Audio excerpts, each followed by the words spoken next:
Fala, gente boa! Chega mais que é mais um 55 resumão rápido.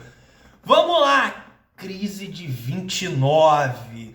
Não foi a primeira grande global crise do capitalismo, tampouco vai ser a última. Né? É um sistema caracterizado pela crise cíclica. Mas veja só, vamos entender o que foi a crise de 29, qual o seu contexto, etc. Irmão, visualiza comigo. A Primeira Guerra Mundial acabou em 1918. A Europa Ocidental, as potências capitalistas europeias arrasadas, destruídas. A guerra é um custo humano, material imenso.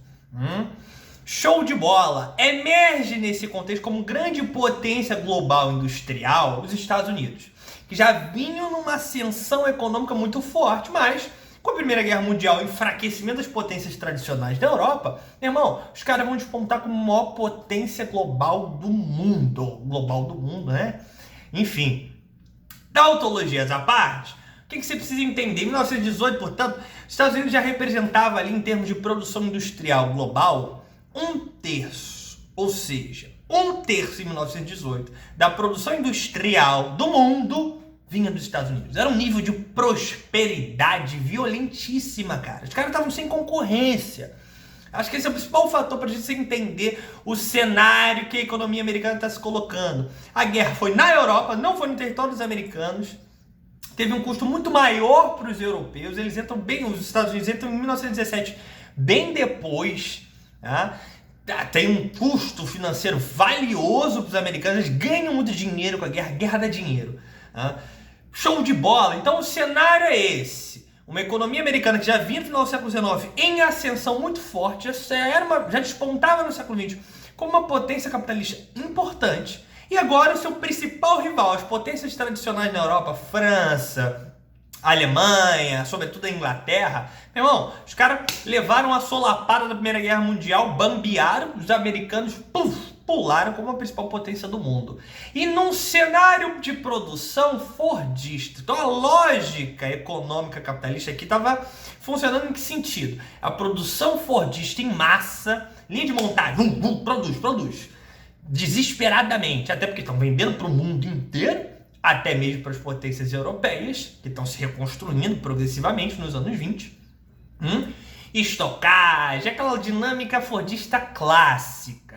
E num cenário político, de política econômica, marcado pelo liberalismo. O Estado não intervém na economia, a coisa rola solta, laissez-faire, bolado. Show de bola! É uma prosperidade, um otimismo que marca a economia, a sociedade no geral dos Estados Unidos, muito forte do pós-Primeira Guerra Mundial. Porque os caras estão bombando. Só que nesse bombando, você já tem as sementinhas do mal que vai ser a crise de 29. Os salários dos trabalhadores não acompanhavam essa prosperidade, ou seja, aumenta a produção, aumenta a carga industrial, vende para mais lugar, a economia cresce. Só que os caras não estão redistribuindo isso com um aumento de salário dos trabalhadores. Então o poder de compra do americano não consegue dar conta de tanta produção. Eles têm que exportar, têm que vender. E aqui já tem um germe da crise. Porque nessa década de 1920, a Europa está se reconstruindo.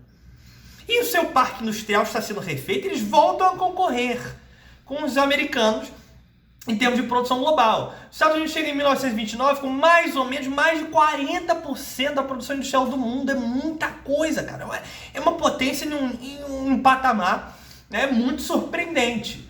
Só que dependente desse mercado internacional que compre tantos bens industrializados. E aí que está o problema.